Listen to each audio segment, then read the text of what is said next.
Bueno, buenas noches. Mi nombre es Juan Carlos Monsalve y estoy aquí para hacer el control de lectura del libro Ingeniería de Software de Guillermo Pantelo y Lumida Reinaudo. Esto hace parte de la actividad individual de la guía número 3. Bueno, básicamente queríamos hablar un poco de lo que se trataba de la evolución de la ingeniería de software. Algo que ha estado muy de moda y que cada vez tiene mucha más demanda. Digo esto de moda por lo mismo, por la demanda, pero igualmente porque se ha detectado en un mundo tan digitalizado una evolución repentina. Casi que podemos apreciar que en este crecimiento la dicha evolución es casi exponencial. Al principio, cuando la tecnología no tenía los avances con los que se cuenta el día de hoy, obviamente iba marcando un paso, pero hoy cada vez más se hace más abrumador.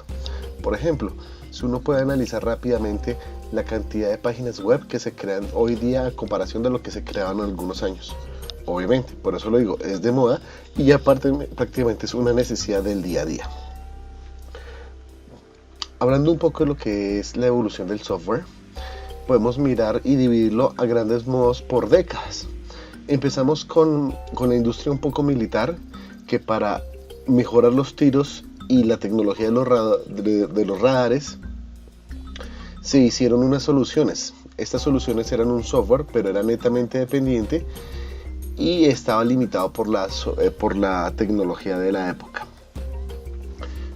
El siguiente paso para la siguiente década, en 1950 y en 1960, avanzó abrumadoramente, muy rápidamente con los temas turísticos, por llamarlo de alguna manera. Esta fue la industria. En la primera década fueron la industria militar y en la segunda la industria turística. Se hizo especialmente con reserva de pasajes, pero rápidamente después pasó a la industria del petróleo, de seguro y de comercios minoristas.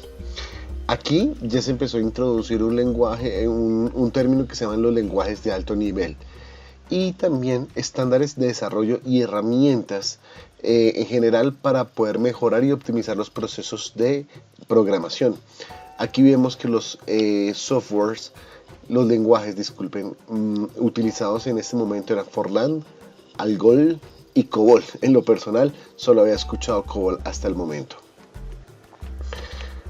En 1960 y 1980, que es la industria general en la que se vio implementada, como lo podemos ver, y lo que lo quiere decir exponencial. Antes se hablaba de alguna industria, después parte de la turística y rápidamente se fue expandiendo.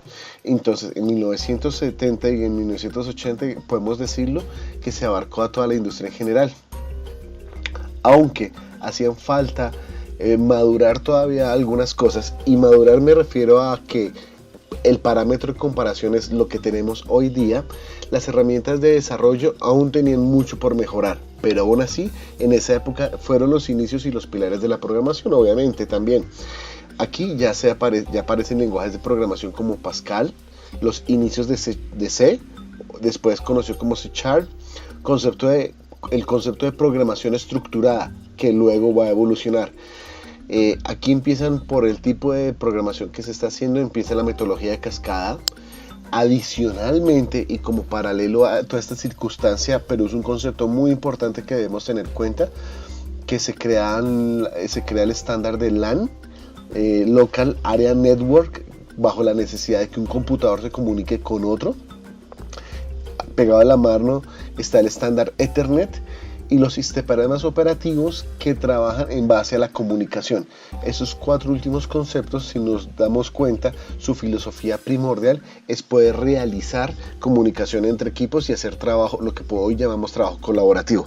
Claro está, el trabajo colaborativo que hoy venimos realizando se hace con base a Internet. En esta época que la Internet todavía no tiene la fuerza y la potencia que hoy tiene, pues lo más próximo eran estos componentes, el LAN y Ethernet.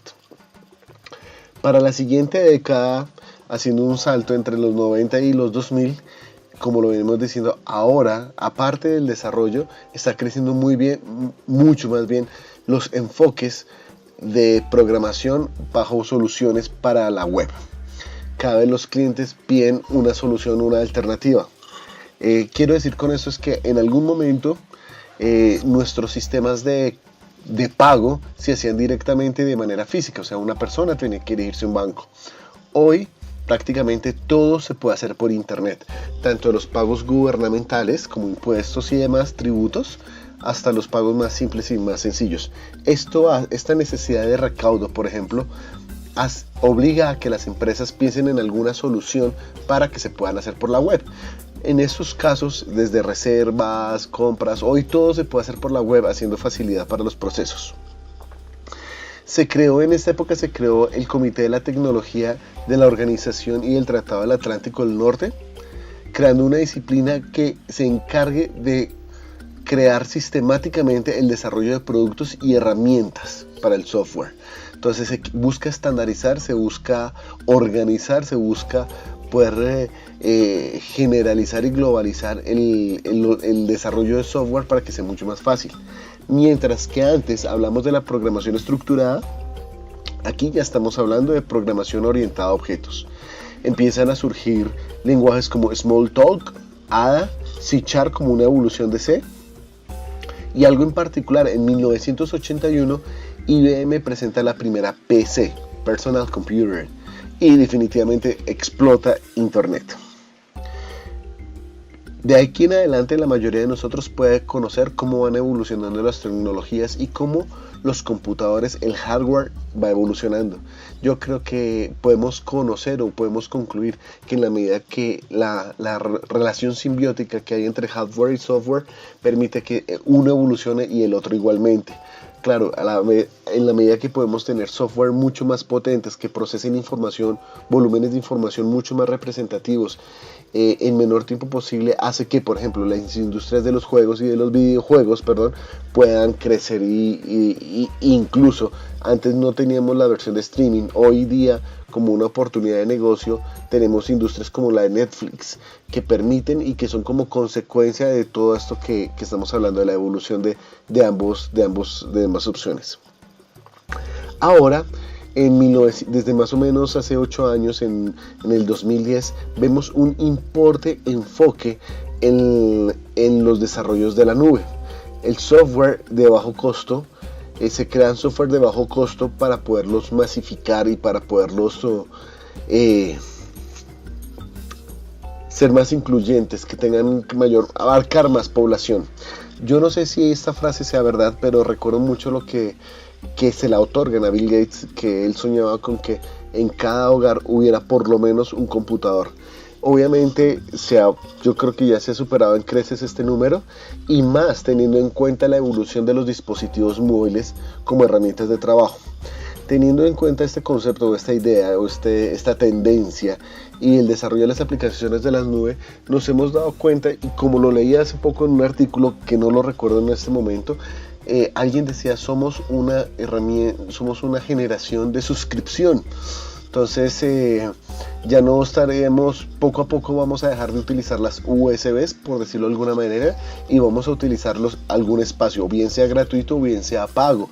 Google Drive, Dropbox o el OneDrive de Microsoft.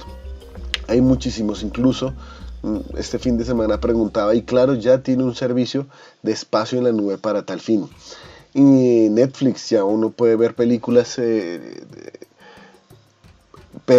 por on demand, simplemente una suscripción. Detrás de Netflix están las soluciones que están creando los diferentes proveedores como HBO o Fox, de poderse suscribir a sus servicios y poder tener esa información. Los periódicos poco a poco están teniendo esa tendencia, y todo esto es bajo la nube, porque entonces uno simplemente, en el momento en que cambie el dispositivo, con una conexión a internet hace backup, o si utiliza un computador o otra forma de acceder a la información, siempre va a tener lo mismo bajo la misma suscripción. Entonces es importante como poco a poco todo va evolucionando, y definitivamente, como nos lo dice el libro, para el momento en que estaba escrito. Ahora, ¿qué características importantes tienen los proyectos de software? En esta primera etapa vamos a ver 6 opciones. El desarrollo de sistemas, que son empresas de software son empresas que se dedican a hacer soluciones a la medida, bajo una necesidad puntual, una premisa puntual, pues se hace el desarrollo como esta organización lo esté utilizando. Hay otro tipo de otra característica de los proyectos es desarrollo de sus productos, que son organizaciones que se especifican y se especializan obviamente en un propio producto y lo van madurando cada vez más hasta volverse como expertos en el tema y casi más bien como monopolios. Nadie más desarrolla este tipo de soluciones y su nivel de especialización es bastante alto. Otra forma es el desarrollo remoto, que se realiza outhouse, podemos decirlo así, o no necesariamente se tiene que hacer desarrollos en la misma dirección y en la locación física donde se encuentra el usuario, sino simplemente de manera remota. Entonces esto permite que podamos encontrar una solución de software en otro país y de manera local podamos acudir a ellos sin necesidad de incurrir en gastos logísticos. Yo lo puedo decir que en la empresa donde hoy trabajo me sorprendió que el otro día pedíamos un soporte para el software contable ELISA y las personas ELISA, para poder dar soporte, cobra minutos. Entonces, como comprar una tarjeta prepago, entonces todo el soporte y todo lo demás se hacía de manera remota sin necesidad de que una persona se desplazara físicamente a la organización. Software Factory es una manera que permite adaptarse a la forma de los productos. Estos son como empresas que ya tienen un producto especializado o buscan una solución sobre un producto, y entonces se hacen desarrollos de software con base a esta situación. Quinto, proyectos de código abierto, o como se conoce hoy, open source. Estos proyectos normalmente evolucionan de una manera interesante. Inicialmente son productos o son formas de desarrollo que no tienen pretensiones económicas inicialmente, sino sueltan un código y las personas se enamoran y van enriqueciendo el código en la medida del tiempo. Entonces al final se vuelven soluciones bastante interesantes por la calidad y la cantidad de código elaborado sobre sí mismo con base a la situación, por lo mismo, porque son open source, y que seguramente esto va a ser una tendencia importante, porque por ejemplo hay que prestarle atención a lo que sucede con respecto a las soluciones que brinda Google con respecto a lo que hace Microsoft. Entonces ya uno puede tener prácticamente, por ejemplo, Office libre en sus versiones de Google, y además muy parecido a lo que hablamos ayer, con base en la nube. Uno siempre lo va a tener disponible. Bueno, eso sería tema de otra discusión. Hemos hablado hasta el momento de proyectos como grandes, de proyectos para corporaciones o productos muy específicos, pero también otra situación que se puede vivir es soluciones para clientes internos, soluciones un poco más pequeñas para necesidades específicas, no parte de un macro proceso, sino para una parte pequeña, un eslabón específico de algún proceso. Otra cosa importante es tener en cuenta las buenas prácticas de las que nos habla el libro. Como en la industria de la transformación de la materia prima, siempre ahí está el concepto de las buenas prácticas. BPM, creo que lo podemos llamar de alguna manera. Disculpen. Vemos que en contorno al desarrollo de software también hay unos importantes temas o unos importantes índices para tener en cuenta, y de la que nos habla el libro. Nos hablan de algunas que aquí traemos a colación. Trabajo interactivo, que hace parte de la cultura organizacional del grupo de desarrollo, una organización directa con el cliente. ¿Y qué elementos nos hacen poder pensarlo de esta manera? Que hay una comunicación fluida y cerrada, o fluida y específica, que tiene un objetivo, que se sabe de qué se está hablando y que hay oportunidades de reflexión para determinar si alguna idea expuesta es exactamente interpretada. En el desarrollo de software, una de las cosas importantes es validar la necesidad del cliente.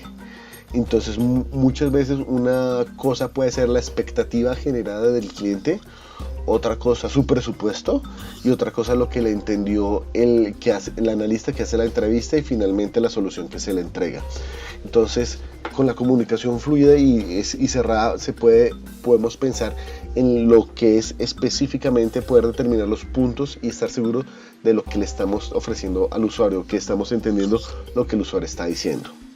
Entregables frecuentes en la medida que son seguimientos, es una manera fácil de hacerle seguimientos a un proyecto. En la medida que los entregables tengan mucho espacio, podemos correr el riesgo de llegar a zonas de límite de tiempo y donde no tenemos el control y no solo no tenemos el control, sino que no tendríamos capacidad de reacción en caso ante una eventualidad. Obviamente ante un producto entregado, hacer las validaciones respectivas, llevándonos a la reflexión y a la mejora del producto. Y una cosa muy importante, tener seguridad personal con respecto a lo que estamos haciendo y, dado los puntos anteriores, poder hacer una solución efectiva.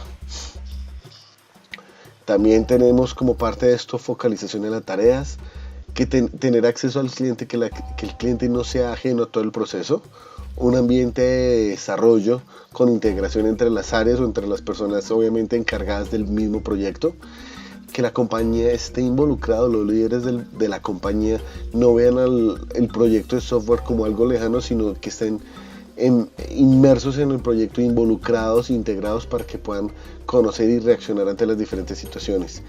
Visibilidad de los proyectos, que estos no pasen desapercibidos, que puedan ser prácticamente un estandarte en el momento de duración o durante el ciclo de vida del desarrollo del software. Con esto le doy las gracias por el tiempo, por el espacio. Ha sido muy interesante las lecturas y bastante enriquecedoras. Muchas gracias.